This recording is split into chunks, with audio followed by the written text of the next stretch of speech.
Hey friends, welcome back to our chapter reading. We are continuing with The Trumpet of the Swan by E.B. White. So last time we left off, Louis had gotten a job with the Swan Boat in Boston, and he was having a great time, and everybody was super excited about him. So the boatman had put him up in a hotel for the night to keep him safe. So let's see what happens next. Today we're starting with chapter 15, A Night at the Ritz. When the desk clerk at the Ritz Hotel saw the boatman enter the lobby, followed by an enormous snow-white wand with a black beak, the clerk didn't like it at all. The clerk was a carefully dressed man, very neat, his hair nicely combed. The boatman stepped boldly up to the desk. "I'd like a single room for tonight for my friend here," said the boatman. The clerk shook his head. "No birds," he said. "The Ritz doesn't take birds." "You take celebrities, don't you?" asked the boatman. "Certainly," replied the clerk. "You'd take Richard Burton and Elizabeth Taylor, wouldn't you, if they wanted to spend the night?" "Of course," replied the clerk. "You'd take Queen Elizabeth, wouldn't you?" "Of course." "Okay," said the boatman. "My friend here is a celebrity. He's a famous musician. He created a sensation in the public garden this afternoon. You must have heard the commotion. He's a trumpeter swan, and he plays like the great Armstrong." The clerk gazed suspiciously at Louis. "Has he any luggage?" asked the clerk. "Luggage?" cried the boatman. "Take a look at him. Look at the stuff he's got with him." "Well, I don't know," said the clerk, staring at Louis's possessions. His trumpet, his money bag, his slate, his chalk pencil, his life-saving medal. "A bird is a bird. How do I know he hasn't got lice? Birds often have lice. The Ritz won't take anybody that has lice."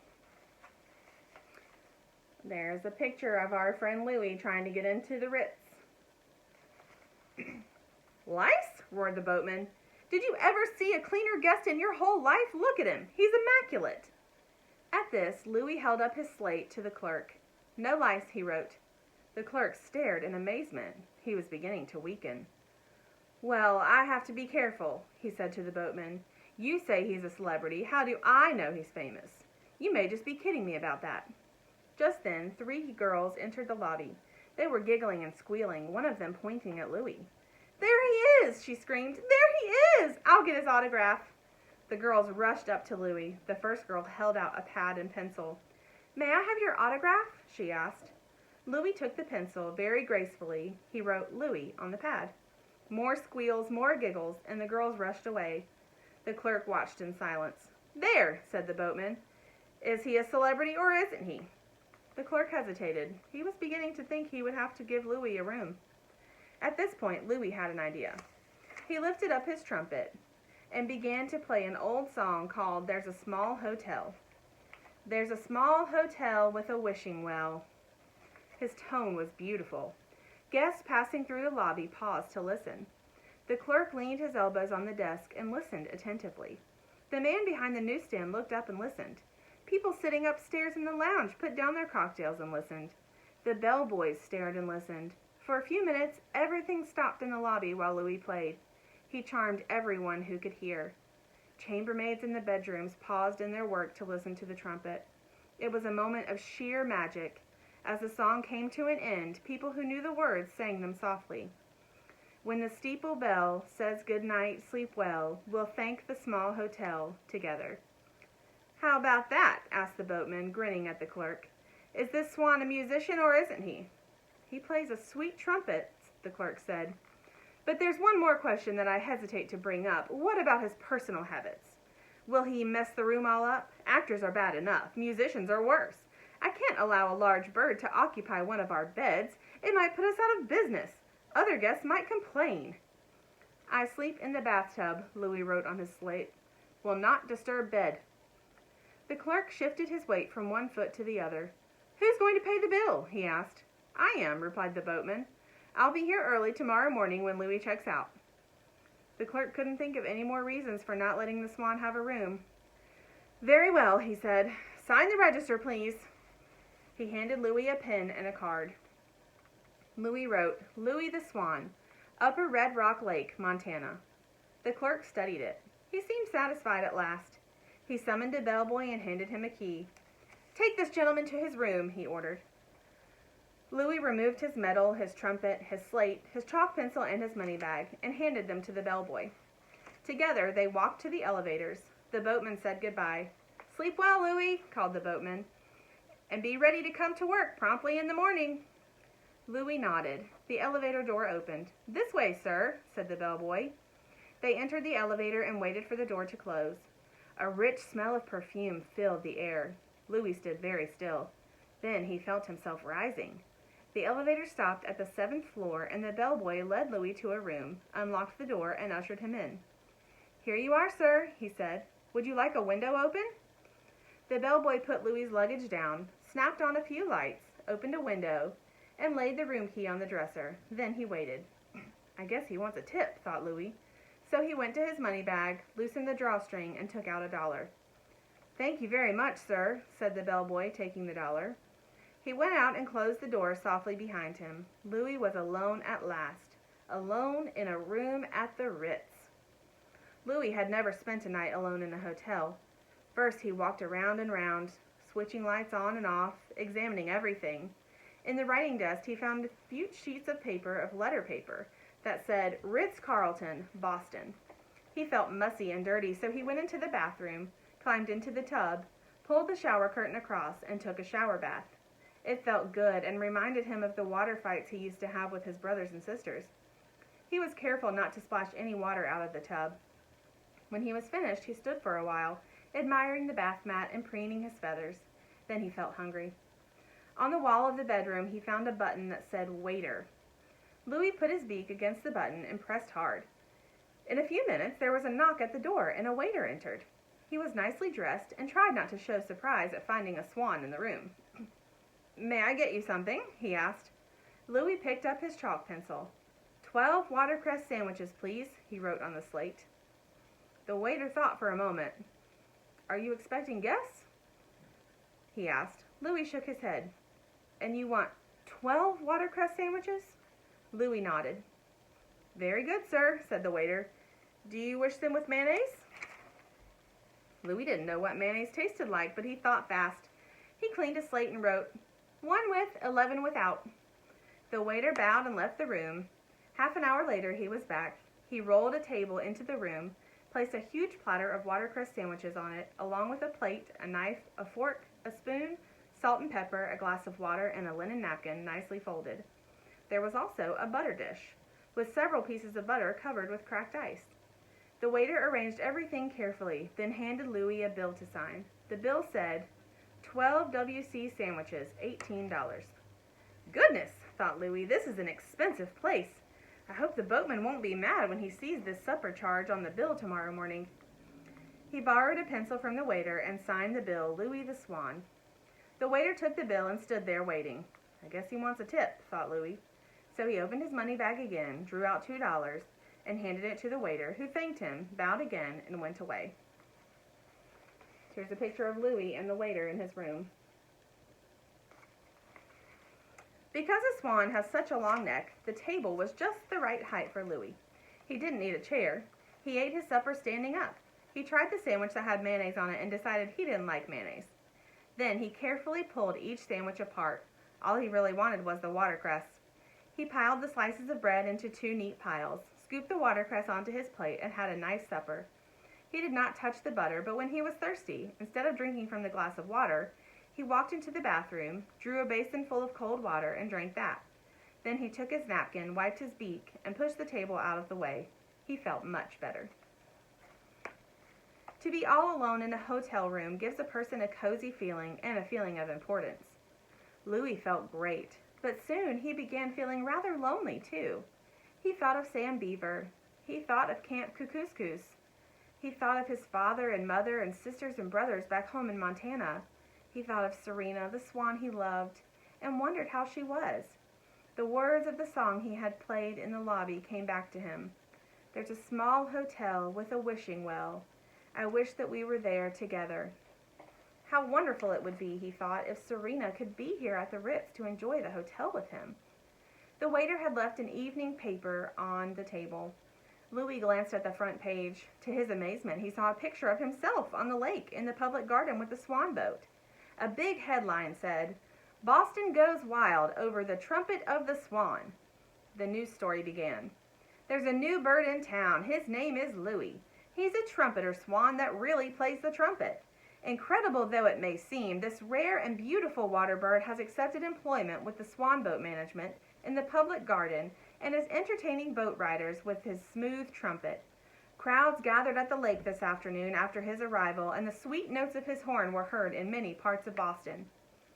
Louis read the article to the end and then tore it out of the paper.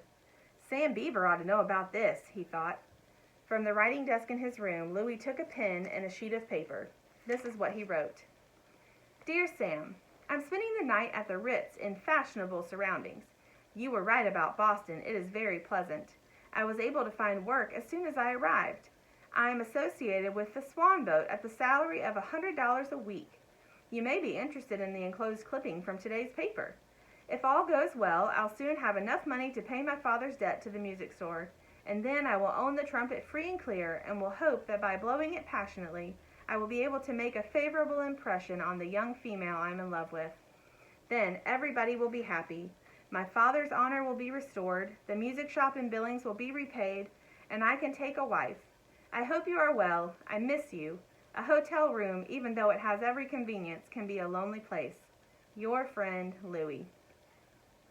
Louis addressed an envelope to Sam, folded the letter, fitted the newspaper clipping in, and found a 6-cent stamp in his money bag. He sealed the envelope, pasted the stamp on, and dropped the letter in a mail chute outside the door of his room. Now I'll go to sleep, he thought. He went into the bathroom, used the toilet, then drew a full tub of cold water in the bathtub. He couldn't get Serena out of his mind. How wonderful it would be if only she were here. Before settling down for the night, he picked up his trumpet and played the song he had composed for her when he was in Ontario. Oh, ever in the greening spring, by bank and bough retiring, for love shall I be sorrowing, and swans of my desiring. He tried to play softly, but in a minute the phone rang to his room. Louis lifted the receiver and put it to his ear. I'm sorry, sir, a voice said, but I'll have to ask you not to make so much noise. The Ritz does not allow its guests to play brass instruments in the bedrooms. Louis hung up the phone and put his trumpet away. Then he turned out the lights, climbed into the tub, curved his long neck around to the right, rested his head on his back, tucked his bill under his wing, and lay there floating on the water. His head cradled softly in his feathers. Soon he was asleep, dreaming of little lakes in the north in the springtime, dreaming of Serena, his true love. Chapter 16, Philadelphia. Louis worked all the last week of September for the Swan Boatman in the Boston Public Garden. He was a great success and was becoming famous. On Saturday, the boatman paid him $100 in cash, which Louis placed carefully in his money bag. The boatman, after paying his first night's bill at the Ritz-Carlton Hotel, decided to let Louis sleep on the lake instead of in the hotel, and this suited Louis better. He slept with the ducks and geese on the lake, floating gracefully on the surface of the water, his head tucked under his wing. Louis took good care of his trumpet. He kept it polished, and once a week he cleaned the spit out of it. He learned new songs whenever he could by listening to people's radios and by attending concerts. He was very good at remembering music he had heard. He was really a natural-born musician, or in his case, a natural-hatched musician. One song he liked was Beautiful Dreamer, Wake Unto Me. Whenever he played it, he thought of Serena, and always when he finished it, the passengers of the Swan Boat clapped loudly and cheered. Louis liked applause. It made him feel light-hearted and happy. Sometimes at the end of the afternoon, Louis played Now the Day Is Over. He made it sound sweet and sad. One afternoon, when he was leading the last trip of the day, he played the Cradle Song by Brahms. The passengers sang the words, Lullaby and good night, with roses be light. A boy in the front seat of the boat pulled an air rifle from under his jacket and began shooting BB guns at Louis's trumpet. Whenever a shot hit the horn, it made a pinging sound. So the Cradle Song sounded something like this. Lullaby, ping, and good night, ping, with roses be light, ping. The children on the boat roared with laughter when they heard this, but the grown-up passengers were angry. One of them seized the boy's rifle. Another went home that night and wrote a letter to the Boston Globe urging a stronger gun control law. On some afternoons, at the end of the day, people gathered on the shores of the lake to listen while Louis played taps. It was a peaceful scene, a memorable hour. The Swan Boat had never enjoyed such popularity or made such a lot of money for the owner. But Louis knew that the boats would not run all winter. In a few days, the boats would be hauled out for the season to wait quietly for the arrival of spring. One day, when Louis was waiting for the boat to take its passengers aboard, a Western Union messenger boy appeared on a bicycle. "I have a telegram for the Swan," he said. The boatman seemed surprised, but he took the telegram and handed it to Louis, who opened it promptly. It was from a man in Philadelphia. The message said, "Can offer you $500, a week for nightclub spot, 10-week engagement. Please reply. Signed, Abe Lucky Lucas, Hotel Nemo." Louis did some quick figuring. $500 a week for 10 weeks, that was $5,000. $5,000 would easily pay for his father's debt to the music store. He took his slate and wrote, "Offer accepted. Arrive tomorrow. Meet me at Bird Lake in the zoo. Splashdown will be at 4:52 p.m. Hope this will be a convenient time for you." Louis showed the message to the Western Union boy, who copied it on a telegraph blank. "Send it collect," wrote Louis. The messenger nodded and rowed away. Louis stepped back into the water. The boat's lines were cast off, and Louis led the way. He knew it was his last appearance with the Swan Boat and felt a little sad. It was a warm, quiet Sunday afternoon, the last Sunday in September. Louis played all his favorite tunes, "Lazy River," "Beautiful Dreamer," "Oh Ever in the Greening Spring," "Now the Day is Over." And then, as the boat neared the dock, he raised his trumpet and blew taps. The last note echoed from the walls of the Ritz and lingered over the public garden. It was a sad farewell. For the people of Boston, it meant the end of summer. For the boatman, it meant the end of the best week of business he had ever had. For Louis, it meant the end of another chapter of his adventurous life, out in the big world, trying to earn enough money to get his father and himself out of trouble. Louis slept peacefully that night, being very careful that his money bag was safe. Next day, he flew to Philadelphia to keep his appointment with Mr. Lucas, the man who had sent him the telegram. Louis had no trouble finding Philadelphia. Almost anybody can find Philadelphia who tries. Louis simply rose into the air with all his things around his neck, and when he was about 1,000 feet high, he followed the railroad tracks to Providence, New London, New Haven, Bridgeport, Stamford, Coscob, Greenwich, Port Chester, Rye, Mamaroneck, New Rochelle, Pelham, Mount Vernon, and the Bronx. When he saw the Empire State Building, he veered off to the right, crossed the Hudson River, and followed the railroad tracks to Newark and Trenton and points south. At 4:30, he reached the Schuylkill River. Just beyond, he spied the Philadelphia Zoo. Bird Lake looked very attractive from the air. It was crowded with waterfowl of all kinds, ducks and geese mostly. Louis thought he also saw 2 or 3 swans. He circled, picked an open spot, and at exactly 4:52, he splashed down.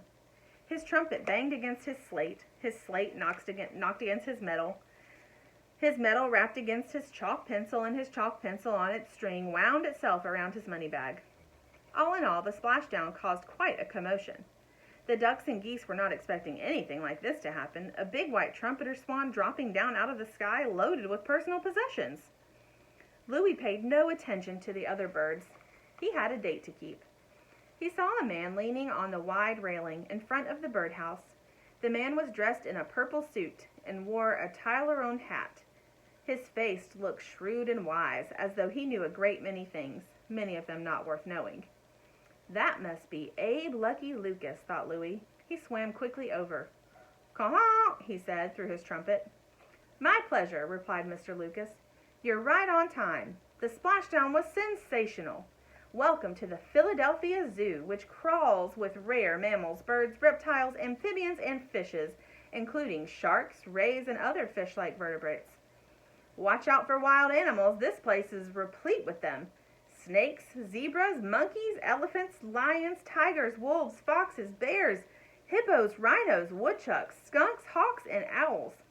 I seldom come here. My work confines me to the throbbing heart of the city among the money changers. I am under great pressure from my work. How was your trip from Boston? Smooth, wrote Louis on his slate. I made good time. What about my job?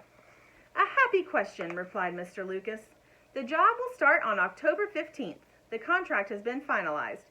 Your place of employment is a nightclub of great renown across the river, a place of high fashion and low prices, a jumpy joint.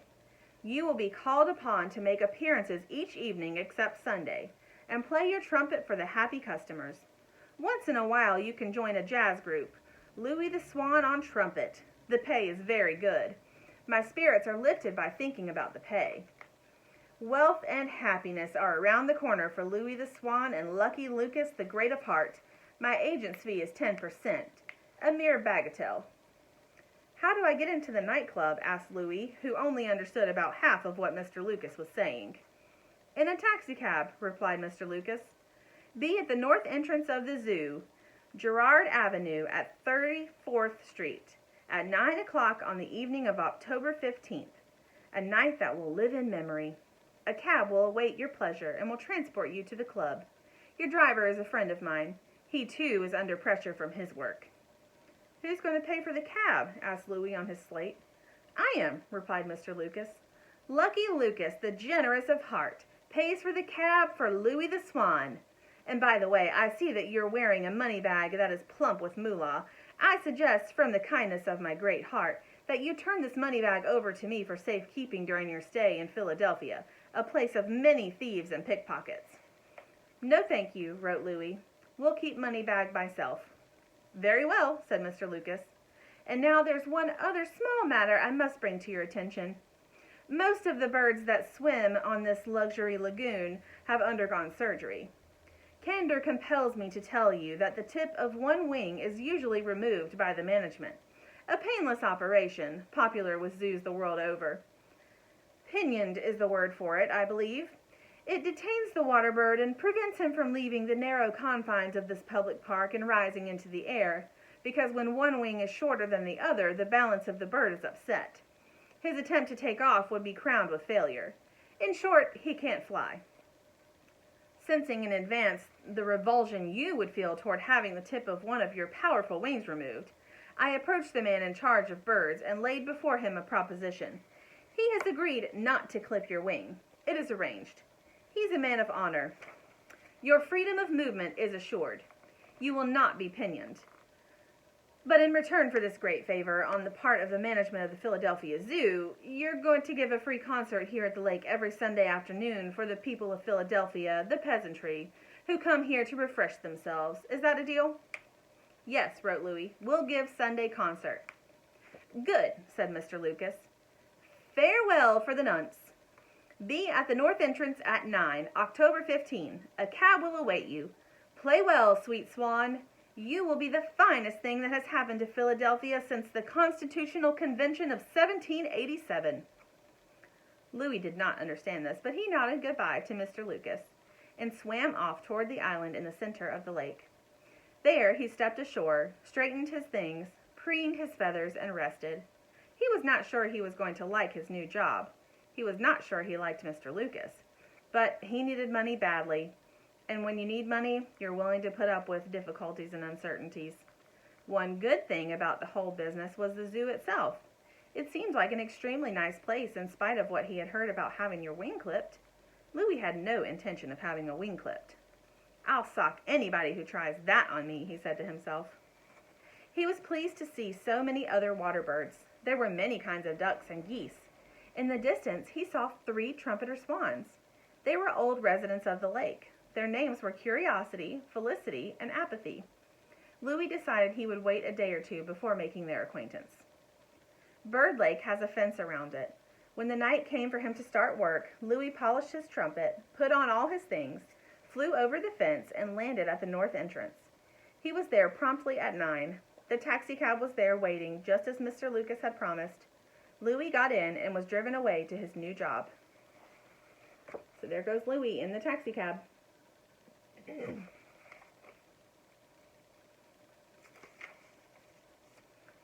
All right, and that's the end of chapter 16. So I will catch up with you guys next time, and we'll see what happens next.